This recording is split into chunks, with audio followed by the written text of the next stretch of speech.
o que Deus tem a nos dizer acerca do sofrimento do crente. O que Deus tem a nos dizer acerca, na sua palavra, acerca desses momentos que a gente se pergunta, mas por quê? Como eu falei no início, os profetas do Antigo Testamento faziam essa pergunta, os poetas, os salmistas, os crentes sempre fizeram essa pergunta. Que sofrimento você tem passado hoje? Ou que sofrimento você já passou na sua vida? Talvez você nunca tenha passado por nada parecido com o que esses irmãos passaram. Mas pode ser que um dia você venha a passar. E qual seria a sua reação? Como você encararia essa situação?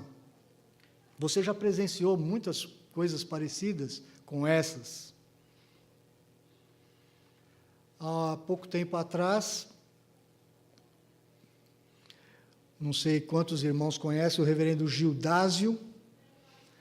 O reverendo Gildásio, ele faz parte de uma família que se converteu toda ali na igreja da Vila Maria. Na minha época de mocidade, eu participei da conversão daquela família toda, uma família grande, são muitos irmãos.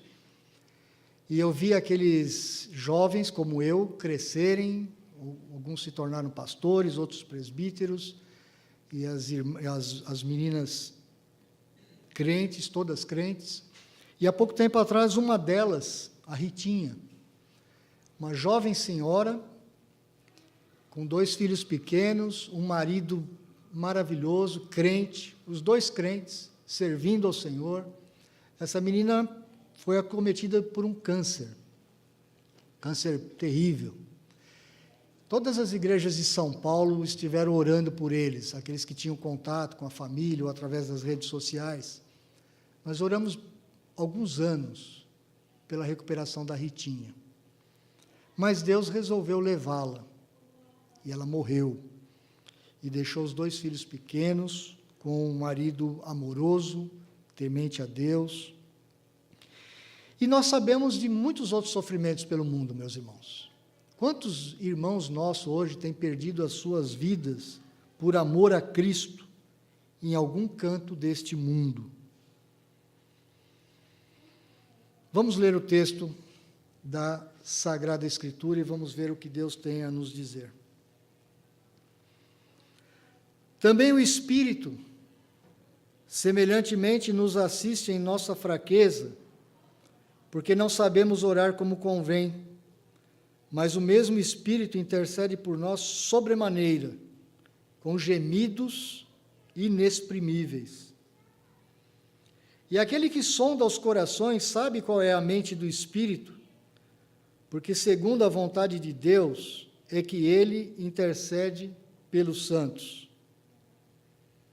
Sabemos que todas as coisas cooperam para o bem daqueles que amam a Deus, daqueles que são chamados segundo o seu propósito. Porquanto aos que de antemão conheceu, também os predestinou, para serem conformes à imagem de seu Filho, a fim de que ele seja o primogênito entre muitos irmãos. E aos que predestinou, a esses também chamou, e aos que chamou, a esses também justificou, e aos que justificou, a esses também glorificou. Paulo escreve a carta aos Romanos com o intuito. Ele queria chegar à Espanha. Ele sabia que visitaria a igreja de Roma. Ele conhecia muita gente dentro da igreja de Roma, embora ele nunca tinha ido a Roma ainda. E ele escreve essa carta como que pedindo um amparo para aqueles irmãos. Era uma igreja forte, era uma igreja grande, na capital do império, do grande império romano. Uma igreja constituída de judeus convertidos e de gentios também, piedosos, convertidos. E ele quer chegar ali naquela igreja, ele quer anunciar o evangelho que Paulo prega na Palestina, na Ásia, em outros locais do império, mas ele quer que aquela igreja seja a sua base de apoio para que ele faça uma viagem ainda muito maior, a Espanha. A Espanha era o limite da Europa, o limite do mundo conhecido até então, naquela época. E ele queria chegar na Espanha, porque na Espanha também havia uma comunidade judaica grande, no primeiro século. Paulo, então, escreve essa sua carta e ele vai falar do Evangelho. Ele vai falar o que é o Evangelho que ele prega. Porque muitos judeus que já o tinham ouvido na Palestina tinham dúvidas a respeito do Evangelho que Paulo pregava. Muitos falavam assim que o Evangelho que Paulo pregava era um Evangelho água com açúcar, que as pessoas poderiam viver de qualquer jeito, que a graça era alguma maneira de as pessoas pecarem e continuarem pecando. Muitos questionavam Paulo e passavam aquelas notícias ao longo das igrejas e das cidades por onde eles viajavam. A carta de Romanos ela pode ser dividida até o capítulo 8 da seguinte forma: do capítulo 1 ao capítulo 3, comecinho do capítulo 3, ele vai falar que todos os homens são pecadores, e todos estão debaixo do pecado e debaixo da condenação. Geral, todos os homens, judeus, gentios, qualquer tipo de homem. Não há diferença, não há ninguém que entenda, não há quem busque a Deus, não há diferença alguma. Todos os homens estão condenados e precisam ouvir o Evangelho da graça de Deus. Da metade do capítulo 3 até o capítulo 4, ele vai mostrar que o pecador precisa ser salvo somente pela graça de Deus em Cristo Jesus. E a justiça que o homem buscava na lei, ela é encontrada somente em Cristo. A justiça que nos faz aceitáveis diante de Deus, ela está em Cristo Jesus. E o homem precisa dessa justiça que está em Cristo. O sacrifício que Jesus Cristo fez em nosso lugar. O nosso pecado foi levado por Jesus Cristo. Do capítulo 5 até o capítulo 8, ele vai descrever as implicações desta justiça imputada a nós por Cristo, ao pecador arrependido. O que faz essa justiça de Cristo imputada a nós? Que tipo de vida que nós começamos a viver a partir dessa justiça? Então ele vai começar a falar a respeito da morte do crente para o pecado, a morte do crente para o mundo, a morte do crente para a sua própria carne pecaminosa. Ele vai mostrar como o crente deve viver uma vida poderosa na presença e na força do Espírito Santo.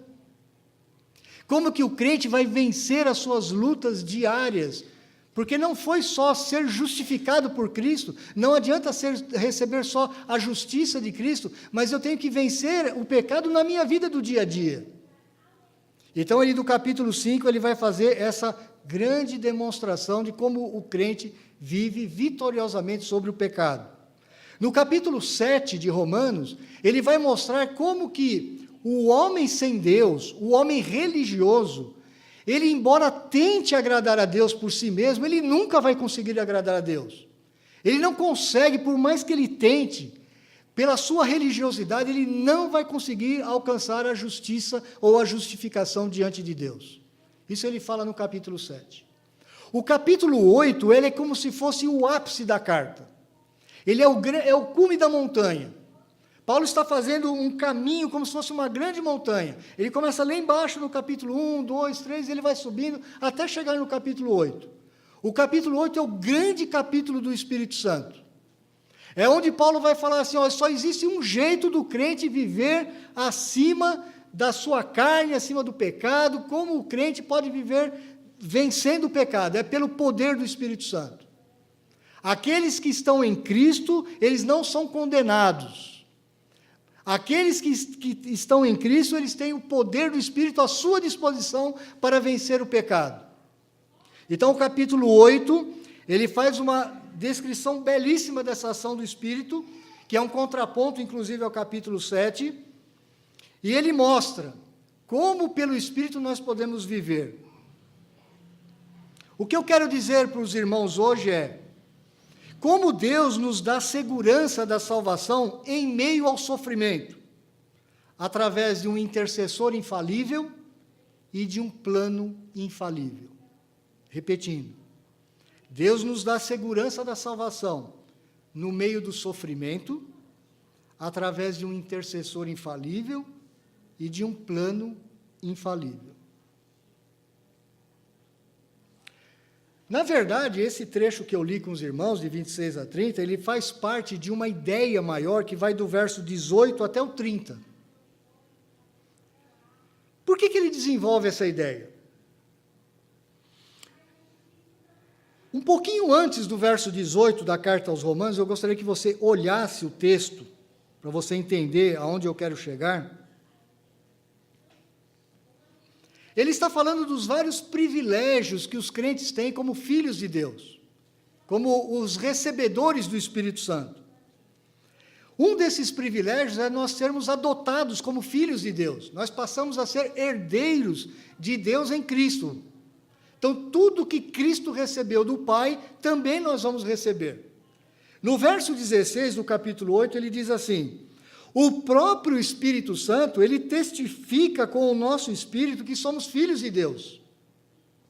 Então, não somente você recebe a posição de filho, mas o Espírito Santo testifica no seu coração que você é filho de Deus. É como se fosse uma confirmação do Espírito. Isso é muito importante no desenvolvimento da sua ideia. Mas no verso 17, ele vai vai aumentar o conceito aqui, e ele vai dar um nó na cabeça dos seus ouvintes. Porque o que ele diz? Ora, se somos filhos, somos também herdeiros, herdeiros de Deus e co-herdeiros com Cristo. Se com Ele sofremos, também com Ele seremos glorificados. Por que ele coloca esse versículo aqui? Porque, veja, ele está falando de tantas coisas que nós temos a nosso favor por causa do Espírito que habita em nós. Mas uma pergunta que ficava para aquele povo todo era: mas Paulo, nós sofremos. Paulo, nós somos perseguidos. Paulo, nós adoecemos. Quantos dos nossos irmãos já morreram? Quanto sofrimento que os nossos irmãos têm sofrido desse império ateu, desse império que não agrada a Deus, que é contra a vontade de Deus. Paulo, nós somos filhos, se nós temos todo esse privilégio que nós temos como filhos, como co-herdeiros com Cristo, por que nós passamos por tantas lutas, por tantas dificuldades? Essa era a pergunta que Paulo estava respondendo. E ele diz aqui no verso 17, um versículo que ele vai desenvolver do 18 ao 30. Ele vai desenvolver essa ideia.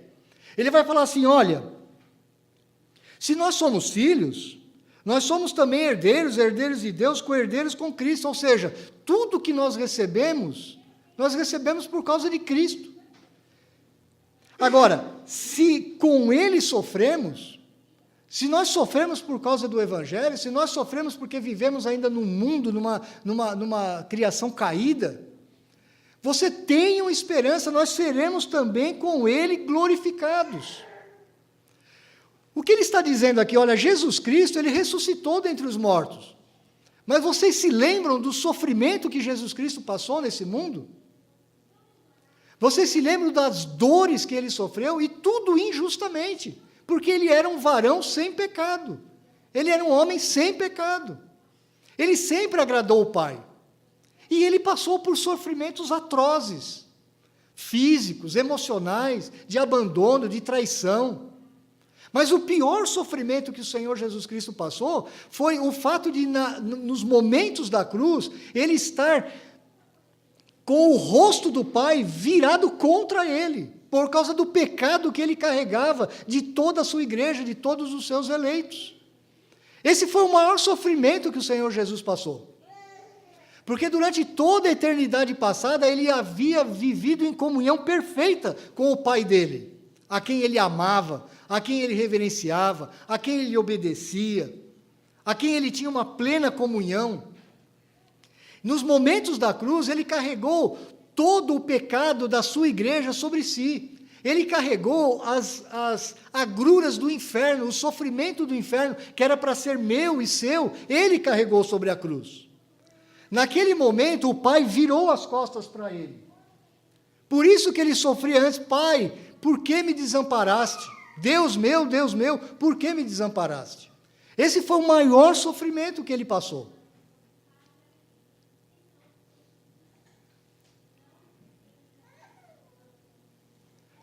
O que Paulo está falando aqui é que nós, como igreja, de certa forma, nós ainda carregamos uma parte do sofrimento de Cristo. Nós sofremos as injustiças dos homens, nós sofremos as mazelas humanas, nós adoecemos, nós somos traídos, nós somos assaltados, nós temos a nossa vida na mão de pessoas más, como o Senhor Jesus Cristo teve a sua vida na mão de pessoas más.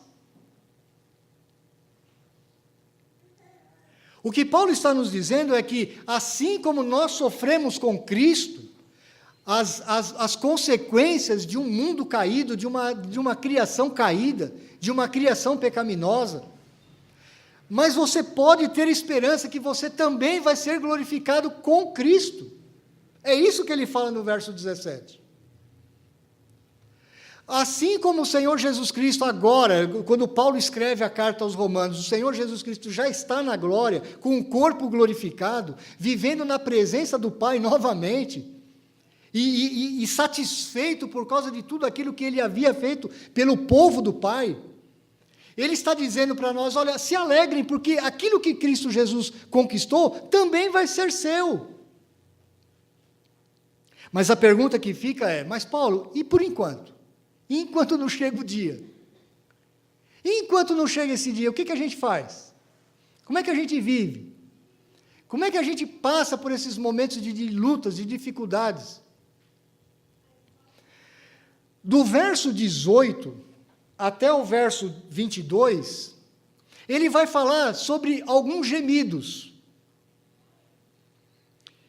que são os gemidos da criação. Eu não vou ler todo o texto com você, eu vou me atentar só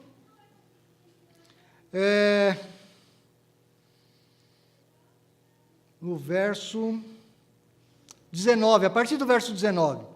A ardente expectativa da criação aguarda a revelação dos filhos de Deus, pois a criação está sujeita à vaidade, não voluntariamente, mas por causa daquele que a sujeitou, na esperança de que a própria criação será redimida do cativeiro da corrupção para a liberdade da glória dos filhos de Deus.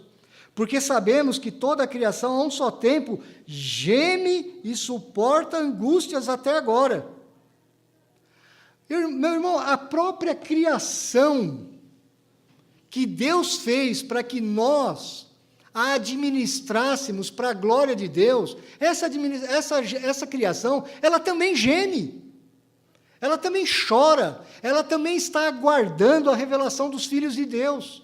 Ela também aguarda o dia bendito quando o Senhor Jesus Cristo vai restaurar todas as coisas. Não é só nós, como crentes, que sofremos. A própria criação ao nosso redor, ela sofre. Porque a criação ela não está funcionando da forma como Deus a planejou desde o início. A criação foi amaldiçoada por nossa causa. Mas não é só a criação que geme. Existe um segundo gemido aqui nesse texto, que é a partir do verso 23. Veja comigo. E não somente ela quem? A criação, mas também nós, que temos as primícias do Espírito, igualmente gememos em nosso íntimo, aguardando a adoção de filhos, a redenção do nosso corpo, porque na esperança somos salvos. Ora, esperança que se vê não é esperança, pois o que alguém vê, como espera? Mas se esperamos o que não vemos, com paciência o aguardamos. Agora ele está falando dos gemidos dos crentes. Nós gememos também. Nós lemos lá em 2 Coríntios capítulo 5, Paulo falando 2 vezes, que nós gememos por 2 vezes. Essa é a situação do crente atual. Você quer fazer um teste se você realmente agrada a Deus? Se você realmente conhece a Deus? É simples. Verifique na sua própria vida o quanto que você está conformado com o mundo que está aí fora. Verifique o quanto você fica indignado por causa do pecado que está no mundo. E veja o quanto você deseja a vida de Cristo em você, ou a vida do Espírito, ou o novo céu e a nova terra, ou o retorno do próprio Senhor Jesus Cristo. Faça essa pergunta para você mesmo. E você vai entender o quanto você é cheio do Espírito ou não. O crente cheio do Espírito, ele não se conforma com esse mundo. Ele fica indignado com esse mundo. Ele sofre com os pecados desse mundo. Ele sofre com as doenças, com as enfermidades, com os assaltos, com os sequestros, com as injustiças, com o racismo. Ele sofre. Porque ele aguarda um novo céu e uma nova terra. Ele aguarda aquilo que o Espírito dentro dele o move, o comove, mexe dentro dele. Esse é o gemido do crente. Então ele está falando aqui de dois gemidos, o gemido da criação e o gemido da igreja. E a partir do verso 26, ele vai falar de duas soluções que Deus planeja para nós como crentes. Primeiro ele vai falar de um intercessor infalível, alguém que intercede por nós. Nós sabemos que o Senhor Jesus Cristo está intercedendo por nós lá diante do Pai. Você veja no verso 34. Desse mesmo capítulo, veja aí. Quem os condenará? É Cristo Jesus quem morreu, ou antes quem ressuscitou, o qual está à direita de Deus e também intercede por nós. Ele é um intercessor perfeito. Seria suficiente para nós sabermos disso, o Senhor Jesus está intercedendo por nós diante do Pai, lá do lado do Pai. Mas só que quando nós estamos no meio do sofrimento, parece que essas coisas não adiantam. Nós queremos alguma coisa mais próxima de nós. Nós queremos uma coisa mais do nosso ladinho. Já viu criança quando tem medo do escuro, não quer dormir sozinha? Não adianta você chegar e falar assim para ela, olha, o papai e a mamãe estão aqui do lado. Ou Jesus está com você. Ele chega e fala assim, mas papai, eu quero você pertinho de mim. Eu quero sentir teu calor, eu quero sentir teu toque.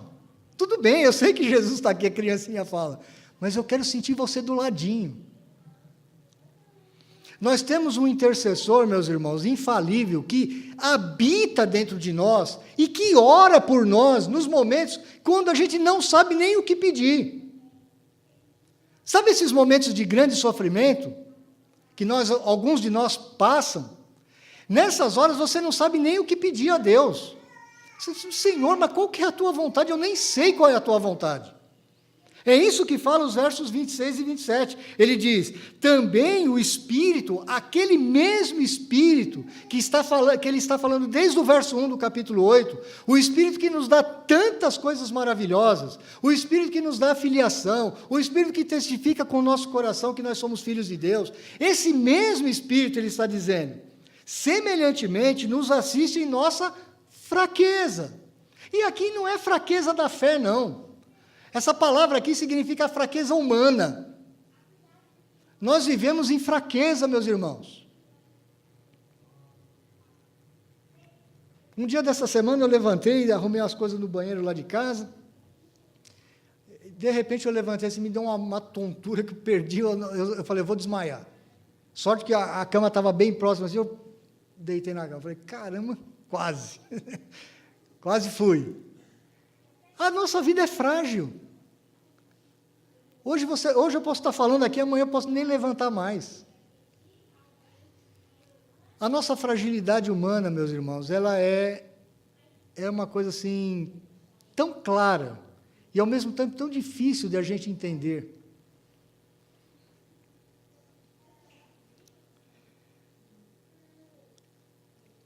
Eu fiquei impressionado com a vida desses dois irmãos que passaram por essas lutas dessa semana.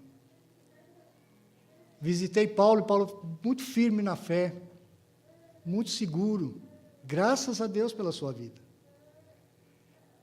Fiquei mais impressionado ainda com Lidiane. Que irmã preciosa, que mulher crente.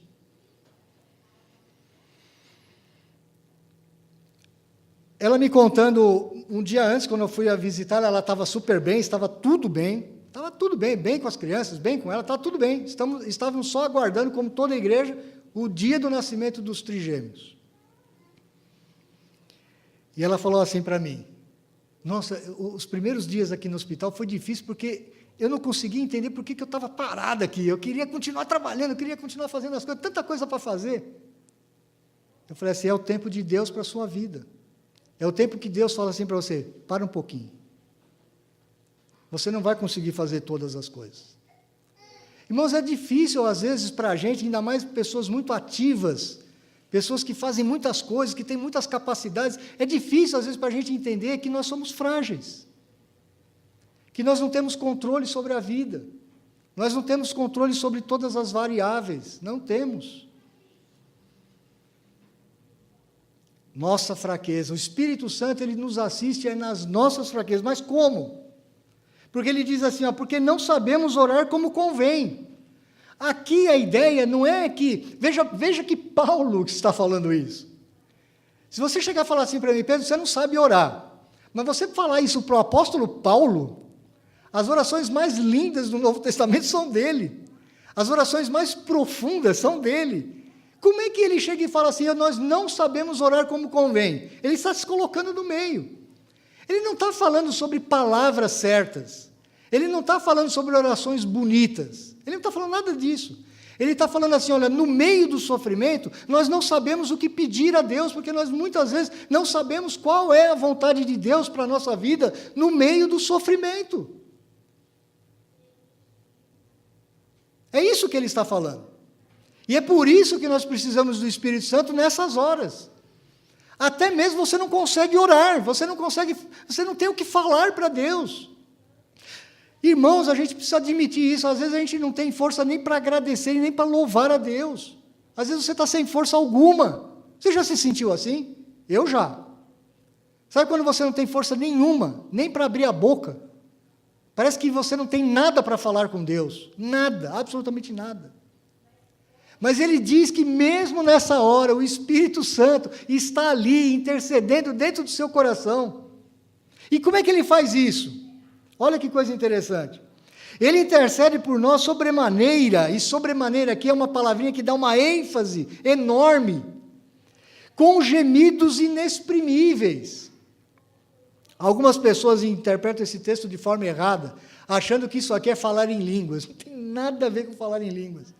Primeiro, quem é o autor do verbo aqui é o Espírito Santo que geme. E ele geme por nós, mas ele geme sem palavras. Não só o gemido da criação, também não significa que tem pedra gemendo, que você ouve o gemido da pedra, ou que você ouve o gemido da montanha. Não é isso, nem mesmo quando ele fala nós gememos, não é que você fica gemendo, não é assim. Isso são metáforas, são símbolos, palavras simbólicas que Paulo está usando da nossa necessidade de uma nova criação. A necessidade de passar por cima dessa criação caída, em pecado, em morte, em dificuldades. Mas, contrapondo ao gemido da criação e ao nosso gemido como igreja, existe o Espírito Santo que geme dentro de nós. Ou seja, o Espírito traduz para o Pai aquilo que nós não conseguimos falar. Você já viu uma coisa extraordinária, o nosso Deus? Ele sabe que você é frágil. Ele sabe que você é fraco. Ele sabe que tem momentos que você não tem nem palavras, você não tem força nenhuma. E nessa hora o Espírito Santo, ele geme dentro de você, traduzindo para o Pai o que vai dentro do seu próprio coração. E por que o Espírito Santo pode fazer isso? Está no verso seguinte. E aquele que sonda os corações, quem é o que sonda os corações? É o Pai, é o Deus Todo-Poderoso. Ele sabe qual é a mente do Espírito, porque segundo a vontade de Deus é que ele intercede pelos santos. Então, o próprio Pai sabe qual é a mente do Espírito. Então, quando o Espírito intercede por você, dentro de você, o Pai está sabendo. É como se o Espírito Santo estivesse retificando as nossas orações, os nossos balbuciar. É como se a gente fosse uma criancinha que não sabe falar, como o meu netinho, que tudo que ele quer se referir, ele fala, ele não sabe se expressar. Às vezes a gente é assim, meus irmãos, mesmo nós adultos, experientes muitas vezes, nós ficamos como crianças, nós não sabemos nem o que falar. Mas o Espírito Santo, ele pega esse nosso balbucio e ele transfere isso para Deus, ele retifica, ele traduz, ele é o nosso intérprete. O Espírito Santo, ele trabalha dentro do nosso próprio coração.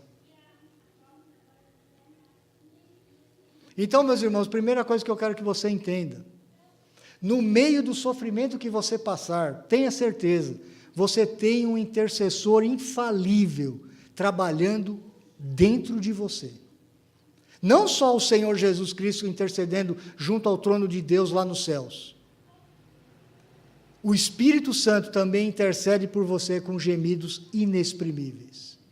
Quando você está se sentindo fraco, quando você está se sentindo sem palavras, quando você não consegue discernir qual é a vontade de Deus para a sua vida, no meio do sofrimento, o que é muito natural, o Espírito Santo intercede por você. Mas não só nós temos um intercessor infalível, nós também temos um Deus que fez um plano infalível. Isso é maravilhoso nós entendermos. Dos versos 28 a 30. Ele diz assim, vou repetir para os irmãos: sabemos que todas as coisas cooperam para o bem daqueles que amam a Deus, daqueles que são chamados segundo o seu propósito. Porquanto aos que de antemão conheceu, também os predestinou para serem conformes à imagem de seu Filho, a fim de que ele seja o primogênito entre muitos irmãos. E aos que predestinou, a esses também chamou, aos que chamou, a esses também justificou, e aos que justificou, a esses também glorificou.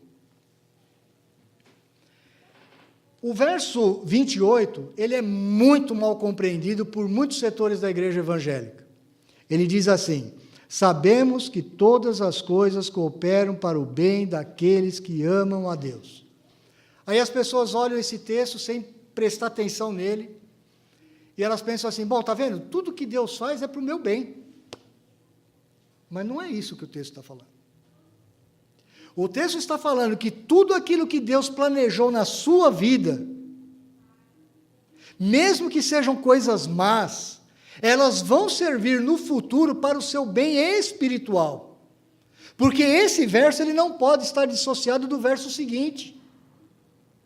O que é o bem no conceito bíblico? Nós hoje imaginamos o bem assim, bom, quando é que eu estou bem? Eu estou bem quando eu estou com saúde, como eu estou aqui agora. A minha conta bancária não tem muito dinheiro, mas também não está negativa. Tem lá uns restinhos. Eu chegando em casa hoje, eu tenho janta, tenho o que comer. Talvez alguns de vocês tenham até uma viagem marcada para essa semana, vai entrar julho agora, né? Eu vou entrar de férias, que legal. Lá em casa está todo mundo com saúde, o meu trabalho está indo bem, está tudo bem. Esse é o meu bem. Mas esse não é o bem bíblico. Não tem nada a ver com o conceito de bem na Bíblia. A Bíblia fala que bem é eu ser transformado à imagem do próprio Senhor Jesus Cristo. Esse é o bem. Então, quando ele diz aqui, sabemos que todas as coisas juntas trabalham, isso significa o cooperam aí, todas elas juntas trabalham para o bem daqueles que amam a Deus, daqueles que são chamados segundo o seu propósito. Então, veja, aquelas pessoas que são amadas por Deus e, portanto, amam a Deus e são chamadas para um propósito. Que propósito é esse? Qual é o bem que está ligado ao propósito? Não existe um bem pessoal para nós sem estar relacionado a um propósito. Qual é o propósito da nossa vida? E aí ele explica no verso seguinte: porquanto aos que de antemão conheceu, também os predestinou para serem conforme a imagem do seu Filho. Esse é o propósito de Deus para a minha vida e para a sua vida hoje, como filho de Deus, como crente. Você ser parecido com Cristo. Veja que isso está ligado com aquele verso lá atrás que nós lemos. Se com ele sofremos, com ele seremos glorificados. Tudo que nós temos é em Cristo. Você, como crente, não tem nada fora de Cristo, diante de Deus. Nada. Se a gente tem as promessas de um novo céu, uma nova terra, um corpo glorificado, vivermos na glória como Cristo está vivendo na glória, nós podemos ter certeza que também passaremos pelos sofrimentos que Cristo passou enquanto estava aqui na terra. Não no mesmo nível, não na mesma intensidade, mas completaremos os sofrimentos de Cristo como igreja. Nós somos o corpo de Cristo, lembra-se disso? Nós como igreja somos o corpo do Senhor Jesus Cristo. Se o Senhor Jesus Cristo sofria com o pecado da humanidade, nós também sofremos. Se o Senhor Jesus Cristo sofreu as injustiças dos homens, ou por parte dos homens, também nós sofreremos. Nós vivemos num mundo, nessa criação caída. Mas o que Deus quer fazer com esse sofrimento que nós passamos? Ele quer nos transformar à imagem do seu Filho. Ele quer moldar a nossa imagem. É como se Deus fosse um escultor, e nós somos um pedaço de barro. E esse barro endurece, e depois ele precisa, com aquelas ferramentinhas do escultor, ele começa a trabalhar em nós, assim, ó. Ele tira um pedacinho aqui, tira um outro pedacinho ali. Já viu como o escultor trabalha? E a hora que, às vezes, precisa arrancar uma lasquinha maior, e nessa hora dói. E é no meio desse sofrimento que Deus vai transformando a vida de cada um de nós no caráter do Senhor Jesus Cristo. Então, meu irmão, eu estou dizendo isso para você para dizer que o sofrimento faz parte do processo de Deus muito maior de mostrar e revelar a glória do Senhor Jesus Cristo para cada um de nós. Se você não tiver consciente disso, se você não tiver claro isso na sua mente, vai ser muito mais difícil você passar no meio dos sofrimentos. Tanto Paulo como a família da Dulciene passaram muito bem pelos sofrimentos, não sem choro, não sem dor, mas como crentes passaram bem, porque são homens e mulheres firmados na palavra.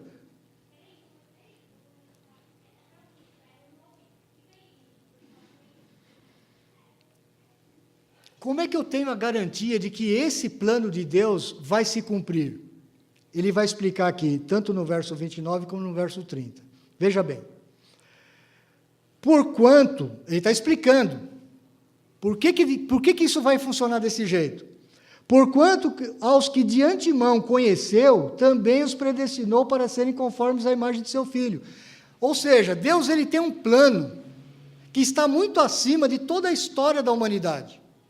Ele nos conheceu antes da fundação do mundo, Ele nos elegeu. Você é conhecido por Deus desde a fundação do mundo. Antes de você nascer, Deus já te conhecia. Ele já tinha te escolhido. Ele já tinha te elegido. Ele te conheceu em amor. Essa palavra conhecer aqui significa que Ele tem um relacionamento íntimo com você. Não é um conhecer cognitivo. É um conhecer experimental, é um conhecer de amor. Ele te conheceu antes da fundação do mundo, diz o texto.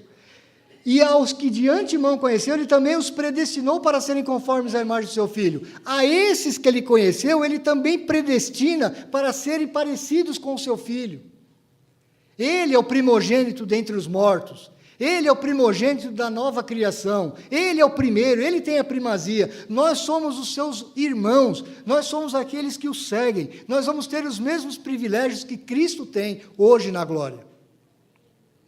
Mas não só nós somos predestinados, ele diz ainda na continuação, a fim de que ele seja o primogênito entre muitos irmãos. Diz ainda o verso 30, e aos que predestinou, a esses também ele chamou.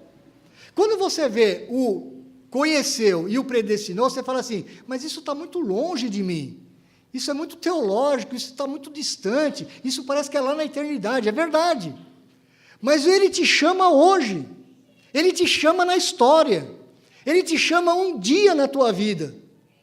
Se você foi escolhido desde a eternidade, se você foi predestinado desde a eternidade, chega um momento na tua vida, no dia a dia daqui que você está vivendo, Ele te chama. E não vai falhar esse chamado. Da parte de Deus não há falha alguma. Ele chama você, Ele chamou você. Para quê? Diz o texto. A Ele chamou, e aos que chamou, Ele faz o quê? Ele justificou. Lembra do que eu falei, que Paulo falou lá nos capítulos 4, 5, sobre a justificação? Estamos unidos com Cristo, nós recebemos a imputação da justiça de Cristo a nós. Ele justificou você, não é você que se justifica, é Ele que te justifica. Ele está cumprindo o plano dele na história, com paciência, não no nosso tempo, não no meu calendário, mas no calendário dele. Ele te conheceu antes da fundação do mundo, ele te predestinou, ele te chamou, ele te justificou. E olha o que diz mais: e a esses também ele glorificou. Mas espera aí, você pode me perguntar assim, mas Pedro, espera um pouquinho, você está usando os verbos todos no passado, e no grego estão todos no passado mesmo, todos eles. Só que esse é um passado chamado passado profético. Pedro, eu entendi, ele me chamou porque aconteceu no passado, ele me predestinou, está no passado, ele me chamou, está no passado, ele me justificou, é verdade, está no passado, mas e o glorificou? Eu não fui glorificado ainda, eu estou com esse corpo doente, eu estou com esse corpo que sofre. Como que ele está falando que ele glorificou a gente? Por quê? Porque tudo que nós temos está em Cristo, isso é o chamado passado profético, é certeza. Se Cristo glorificou, eu também já sou glorificado. Você consegue entender isso, meu irmão? Você tem que viver como glorificado. Você já vive a realidade de um mundo que ainda está por vir, mas você já vive ele agora. Como é que você sabe disso? Porque você tem o Espírito de Deus dentro de você. Porque você geme junto com a criação por causa desse mundo mau. Porque você geme junto com a criação na expectativa de uma vida no Espírito, uma vida de santidade, uma vida que vence o pecado. Essa é a realidade espiritual que nós vivemos. Isso deve fortalecer você para passar no meio do sofrimento. Esse é o plano infalível de Deus, que não vai falhar, porque não falhou com seu próprio Filho. Ele já está glorificado lá na altura dos céus, ao lado do Pai. Você também tem essa glorificação. Você já ouviu falar em Renato Aragão? Comediante, produtor de cinema, produtor de televisão. Renato Aragão tem uma empresa chamada RA Produções. Renato Aragão Produções. Todos sabem da capacidade daquele homem. Um homem criativo, trabalhador. No meio da televisão, ele é um homem poderoso. É um homem que tem muitos recursos, muito conhecimento, muitos contatos. Ele tem uma posição na maior emissora do Brasil, privilegiada.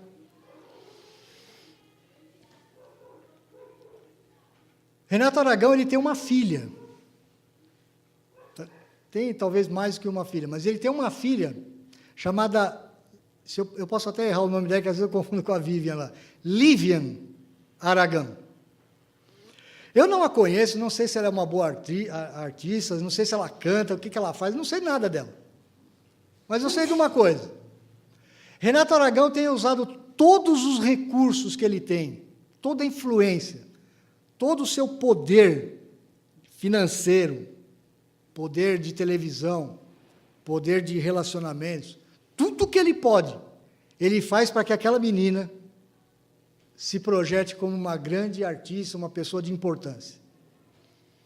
Ele coloca ela em filmes, ele coloca ela nas novelas da Globo, ele faz um monte de coisa por ela, porque ele quer fazer o quê? Ele quer exaltá-la, ele a ama, ele quer ver o bem da sua filha, ele quer ver a sua filha sendo reconhecida, independente se ela tem dons artísticos ou não, isso não cabe aqui agora. E guardadas as devidas proporções, meus irmãos, quando Deus criou esse mundo todo, e Ele o criou perfeito, e Ele nos colocou ali para gerir este mundo, para administrar o mundo, Ele nos criou para glorificar o seu Filho. Ele fez o mundo todo para que o Filho dele fosse visto, para que o Filho dele fosse exaltado, para que o Filho dele fosse amado, para que o filho dele fosse temido, amado, reverenciado. Você acha que o Deus que criou todo mundo, você acha que o Deus que criou toda essa história humana intrincada, o Deus que mandou seu próprio filho se tornar homem, se tornar como um de nós, e morrer pelos nossos pecados, e que o ressuscitou dentre os mortos, você acha que ele não vai cumprir o seu plano até o fim? Ele vai cumprir. Ele vai cumprir. E nós, na eternidade, vamos o glorificar por todo sempre. Diz a Escritura que, quando nós estivermos lá na glória, ou melhor, quando Paulo faz a comparação entre os sofrimentos do tempo presente e a glória que nos aguarda, ele fala assim, os sofrimentos do tempo presente são insignificantes, não são nada perto da glória que nos aguarda. O meu pode ser, mas o de Paulo, um sofrimento insignificante. Você acha que o sofrimento de Paulo foi insignificante? Não foi. Foi muito sofrimento. Mas o que Paulo está enxergando, e que eu queria que nós enxergássemos hoje, no século 21, no ano de 2018, é o que nos aguarda, meus irmãos, a vida de glória que nos aguarda, ela é muito maior do que qualquer sofrimento que nós passemos hoje. Eu tenho certeza que um dia, quando nós estivermos lá na glória, o Paulo, a Lidiane, a Dulciene, o seu Elias, e cada um de nós vamos olhar para trás, para esses momentos difíceis pelos quais nós passamos, e nós vamos dar risada, nós vamos rir. Hoje nós choramos, hoje nós choramos, hoje nós ficamos impactados, entristecidos, mas um dia, lá na glória, nós vamos ver uma glória tão imensa do Senhor Jesus Cristo. O Senhor Jesus Cristo vai ser tudo em todos. Ele vai ser o significado tão belo de tudo aquilo que nós olharemos para o passado e falarmos, aquilo lá realmente não foi nada. Só que Paulo, ele enxergava aquilo em vida. Ele sabia que em breve tempo ele teria a sua cabeça decepada. E foi o que aconteceu. E foi o que aconteceu. Irmão, como que você quer viver daqui para frente? Com que olhar você quer viver esse mundo difícil que a gente vive? Com que olhar? O olhar de Paulo, o olhar da Escritura, o olhar do Senhor Jesus ressurreto?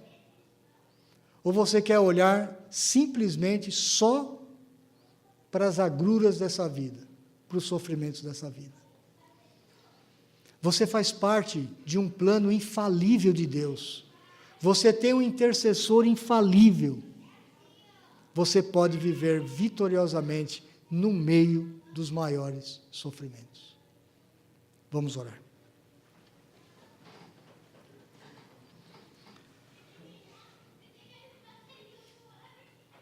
Obrigado, Deus, pelas tuas promessas riquíssimas, maravilhosas e que não falham nunca. O Senhor tem cumprido as tuas promessas ao longo de toda a história da redenção. Nós ainda não enxergamos o futuro todo, mas nós olhamos para a tua palavra e nós sabemos que nós temos a convicção de que a redenção já é nos garantida, porque nós olhamos para Cristo Jesus hoje. Abre os nossos olhos da fé, abre o nosso coração, Senhor, para que a gente possa enxergar o Senhor através das densas trevas deste mundo tenebroso, para que a gente possa enxergar a Tua luz, para que a gente possa saber que o Senhor é um Deus todo-poderoso, que tem um plano maravilhoso, um plano que não falha, um plano infalível para os Teus eleitos, para os Teus escolhidos. Também, ó Deus, dá-nos a convicção de que nós temos um intercessor infalível, o Espírito do Senhor que intercede por nós quando nós estamos passando pelas piores fraquezas da nossa vida. Dá-nos o viver na certeza da Tua vitória, Dá-nos o viver na certeza da vitória que o Senhor tem sobre o pecado, sobre a morte, sobre esse mundo caído, sobre essa criação antiga, velha, ultrapassada, sobre as agruras, sobre as dificuldades, sobre os crimes, sobre as doenças, sobre tudo aquilo que ainda hoje nós passamos nessa vida, ó Pai. Queremos exaltar e glorificar o Teu nome para todo sempre. Queremos continuar intercedendo pela vida dos irmãos que sofrem, ou que sofreram, ou que ainda vão sofrer. Pai, dá-nos o entendimento que no meio do sofrimento, o Senhor vai trabalhando na nossa vida, para que a gente seja cada vez mais parecido com o próprio Senhor Jesus Cristo, que foi um homem de dores, foi um homem que sabia o que era padecer. Dá-nos a graça, dá-nos a Tua misericórdia, ó Deus, para que a gente possa seguir nos passos do nosso Mestre, nos passos do Senhor Jesus Cristo. Louvado seja o nome do Senhor pela Tua palavra. Amém.